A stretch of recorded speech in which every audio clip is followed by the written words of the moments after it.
Okay, chem students, we've done 5 minutes of stirring, then stop, and then 5 minutes to let it coagulate and flocculate. And then the last step is that it's disinfecting by releasing chlorine into the water, okay? Now, the packet is only going to pull the coagulation flocculation part together and call it all flocculating. Okay, so I'm going to read off the instructions to just make sure you understand the whole process of what you're supposed to do next. As you can see, take a look at that, and in our time lapse, it did a beautiful job of coagulating. Coagulation is that positive charge C crystal that you guys need to show in your video. And that grabs onto all the negatively charged dirt particles and they clump together, coagulate, thickening, right? And then the flocculant chemical will come up and grab it like a spaghetti noodle, wrap it all in like a polymer, and then the density of all of that will then fall to the bottom. And so you see all of the, they call it the flock. The flock is all fallen down due to the density of the flock being higher than the density of the water. So here's the directions. I'm just going to read them to you so you know how it works.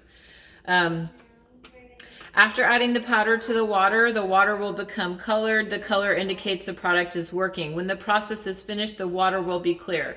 So when I look at this water after 5 minutes of stirring and just 5 minutes of sitting, it's clear. But if I were actually trying to drink this, and do not drink the water. I'm going to say this one more time. Do not drink the water. This is an emergency situation where you drink this water. You don't need to drink it. We have crystal clear tap water coming out, so do not drink the water. The other thing is that this is still, like, I would say a little yellowish, but I can't tell if it's that or if it's just the dirt that's bouncing around. If it was me and I was in an emergency situation, I'd probably let it sit a little longer to make sure that it's truly clear. Then it says the next step, which is step 3, after you've done 5 minutes of stirring, 5 minutes of letting it sit and flock, and then the density of the flock falls, you then filter it through cloth. So it says, and I'll just read it to you. If you see the water is still colored, you can stir again and let it rest for another few minutes. It actually looks pretty clear, but if you're in doubt, you would stir and let it sit. Once the water looks clear and the flock is at the bottom of the container, filter the water through a clean cloth filter into a clean storage container and cover it with a lid. The filter must be a clean, thick, 100% cotton cloth without holes that prevents the flock from passing through. Careful, pour the clean water through the cloth in a container. The flock will be left behind in the bottom of the container and in the cloth filter.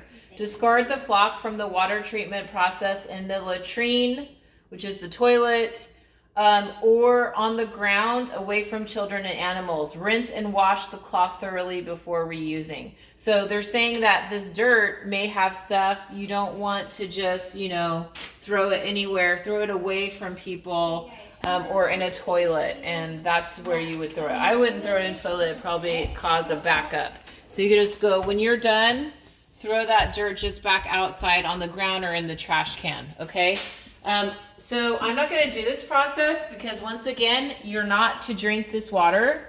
But what you do is just take an empty, clean pot, put a cloth over it.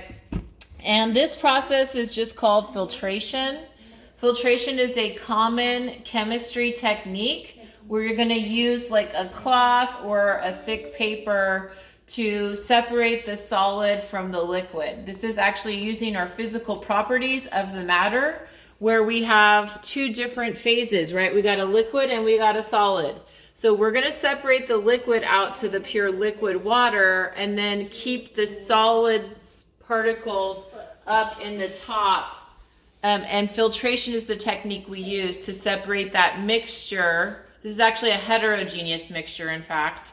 We're going to separate that heterogeneous into the clear liquid water that would be passing through, because physical property of liquid is it can pass through a filter paper or filter cloth, leaving behind the solid residue on the top. Once again, you're not doing this part. Not needed. I don't need you guys just dirtying anything up, and I don't want you drinking the water. So all you're going to do is just cut it right at this point. and just explain that this is what you would do if you're going to drink it, and this is how you clean the water. Okay, so that's it. I'm signing off. You can see that this has done a wonderful job of cleaning any sort of water in an emergency situation in the backwoods. If you have no availability to have fresh city tap water. Okay, have a great day.